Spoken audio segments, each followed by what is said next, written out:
World cup में अब तक का सबसे चैलेंजिंग मैच होने वाला है न्यूजीलैंड और भारत के बीच में। माना यह जा रहा है ये मैच काफी हद तक निर्णायक भी हो सकता है, लेकिन इस मैच में जहां पर एक तरफ न्यूजीलैंड के लिए काफी ज्यादा चुनौतियां हैं, तो भारत के सामने भी चुनौतियों का पहाड़ है, क्योंकि हार्दिक पांड्या चोटिल हो चुके हैं। तो क्या भारतीय टीम को उसका खामियाजा भुगतना पड़ेगा? तमाम बातों पे बातचीत करेंगे। हमारे साथ हमारे एडिटर इन चीफ और क्रिकेट एक्सपर्ट राजीव मिश्रा हमारे साथ हैं। राजीव, जैसे कि मैंने इंट्रोडक्शन में बताया कि दोनों टीम्स के पास चैलेंज है, तो इस चैलेंज का सामना दोनों टीम्स करेंगी।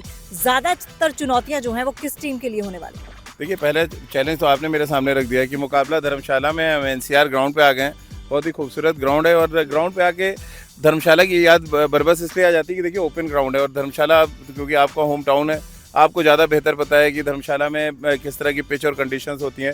बारिश का एक बड़ा खतरा है, आपने बताया कि बारिश हो सकती है, लेकिन अगर बारिश नहीं होती है तो भारत के लिए बड़ा चैलेंज तमन्ना ये है कि विदाउट हार्दिक पांड्या टीम खिलाना बहुत बड़ा चैलेंज होगा, क्योंकि बहुत इजी था जब तक हार्दिक पांड्या थे, क्योंकि आपके पास 6 बॉलिंग ऑप्शन था। आपको पता था हार्दिक पांड्या नंबर 6 पे आके किसी भी गेयर में बल्लेबाजी कर सकते हैं, यानी विकेट गिर रही है तो डिफरेंट गेयर में वो बैटिंग कर सकते हैं, और जब विकेट्स ना गिर रही हो यानी आपको स्ट्राइक रेट बढ़ाना है, आपको रन रेट अपना बढ़ाना है, तो Hardik Pandya according to the situation खेल सकते हैं। और उनकी जो सीम बॉलिंग है, क्योंकि धर्मशाला में सीमर्स को बहुत मदद मिलती है, और ऐसे में अगर हार्दिक पांड्या अवेलेबल नहीं है तो बड़ा चैलेंज मुझे लग रहा है हो सकता है इंडियन टीम के लिए। अब चैलेंज क्या है कि अब आप क्या खिलाएंगे? अगर आप एक गेंदबाज खिलाते हैं तो एक बल्लेबाज आपके लिए शॉर्ट हो जाएगा, क्योंकि हार्दिक पांड्या दोनों काम करते थे, और अगर आप एक बैट्समैन यहाँ पे इंक्लूड करते हैं तो एक गेंदबाज शॉर्ट हो जाएगा। तो मुझे जो लग रहा है कि सूर्य कुमार यादव टीम में आएंगे और इंडिया सिर्फ 5 गेंदबाजों के साथ खेलेगा। उसमें हो सकता है टुकड़ों में 1-2 ओवर विराट कोहली से गेंदबाजी करा ली जाए, लेकिन अभी जो अवेलेबल ऑप्शन है उसमें यही एक रास्ता है कि हार्दिक पांड्या की जगह आप एक बैट्समैन बढ़ा लें, क्योंकि न्यूजीलैंड बहुत हैवी बॉलिंग अटैक है, यानी कि बहुत ही ताकतवर बॉलिंग अटैक है। उनके खिलाफ आप एक बैट्समैन कम करके नहीं खेल सकते हैं, या एक गेंदबाज आप ज़रूर कम कर सकते हैं। तो ये एक इंपॉर्टेंट मुद्दा होगा कि हार्दिक पांड्या के ना होने से पूरा समीकरण, पूरा रणनीति जो है भारतीय टीम की बदल जाएगी धर्मशाला में। बिल्कुल, और ये दोनों टीम्स ऐसी टीम्स हैं जो अभी तक एक भी मैच नहीं हारी हैं, तो दोनों अपना ये विजय जो है वो गति के साथ चलाने की कोशिश करेंगी, और कोशिश ये होगी कि अंत तक खेलें।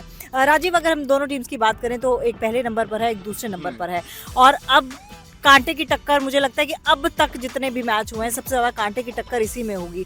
तो क्या जैसे कि हम शुरुआत से कहते आ रहे हैं, अनप्रिडिक्टेबल देखने को मिलेगा, या फिर अभी तक जितने ज़्यादातर मैच हमने देखा एक तरफा हुए हैं, या फिर एक तरफा भी हो सकता है? देखिए, मुझे लग रहा है बहुत ही क्लोज कॉन्टेस्ट होगा धर्मशाला में। एक तो न्यूजीलैंड कमाल की क्रिकेट खेल रही है इस वर्ल्ड कप में, अपने रेगुलर कैप्टन के बिना खेल रहे हैं, यानी केन विलियमसन अवेलेबल नहीं है, लैथम कप्तानी कर रहे हैं, और उनके पास जो रिसोर्सेज हैं वो सारे के सारे बहुत अच्छे फॉर्म में हैं। वो चाहे रचिन रविंद्रा को आप देख लें, मिस सैटनर कमाल की गेंदबाजी कर रहे हैं, फिर उनके सीमर्स जो हैं वो चाहे मैट हेनरी को देख लें, फर्ग्यूसन को देख लें, या ट्रेंट बोल्ट को देख लें, वेरिएशन भी है उनके पास, धार भी उनकी गेंदबाजी में। उनके बैट्समैन रन बना रहे हैं, टॉप ऑर्डर में रन बन रहा है। डेविड कॉनवे ने जिस तरह की बैटिंग की है, वो चाहे रचिन रविंद्रा देख लें, या जिस तरह से फिलिप्स ने रन बनाए, तो ओवरऑल एक टीम की तरह बड़ा चैलेंज न्यूजीलैंड रखेगी। और धर्मशाला, बिल्कुल आप ठीक कह रहे हैं कि धर्मशाला में जो टीम जीतेगी उसको एक बड़ा एडवांटेज हो जाएगा, या यूँ कहें कि रास्ता बहुत आसान हो जाएगा सेमीफाइनल के लिए।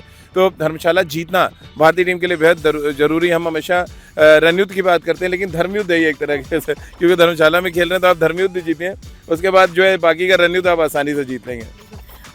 मेरे जहन में एक बड़ा सवाल आ रहा था, क्योंकि धर्मशाला का मैदान अभी इतने ज़्यादा मैचेस वहाँ पर नहीं खेले गए हैं, और मौसम की वजह से बड़ी बार होता है कि टीम्स जाती हैं लेकिन मौसम ख़राब होता है। जब शुरुआत हुई थी इस वर्ल्ड कप की, किसी ने सोचा था कि ये मैदान एक निर्णायक मैदान बन जाएगा? ये एक मुझे बहुत बड़ी चीज़ लगती है। और दूसरी बात, अगर बारिश कल होती है, क्योंकि बारिश माना जा रहा था कि 48% चांसेस हैं कि मैच के पहले, यानी कि 1 बजे तक बारिश होगी, 8 बजे से 1 बजे, 2 बजे शुरू होना, लेकिन कहा यह जा रहा है कि अगर मैच शुरू भी हो गया तो बादलों से घिरा रहेगा, जिसके लिए बॉलर्स को मुश्किल हो सकती है, कि बादल रहेंगे तो बॉलर्स को मुश्किल हो सकती है। ऐसे में कौन सी टीम ऐसी है, या फिर कौन सी टीम टॉस जीत के बैटिंग या बॉलिंग प्रेफर करेगी? देखिए, भारतीय टीम ने अभी तक इस टूर्नामेंट में अगर हम बात करें तो ज़्यादातर जो चारों मैचेस खेले हैं वहाँ रन चेस किए हैं।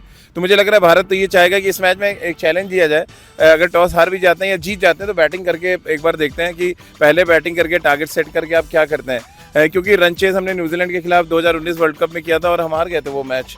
तो एक भारत के लिए भी एक चैलेंज होगा कि 2019 में जो हारे हैं, आप देखिए ना, जो ब्रॉडकास्टर है वो अभी से एक चलाना ऐड शुरू कर दिया है। शायद वो भूल गए थे कि जो ऐड चला रहे हैं दरअसल वो सेमीफाइनल मैच का था।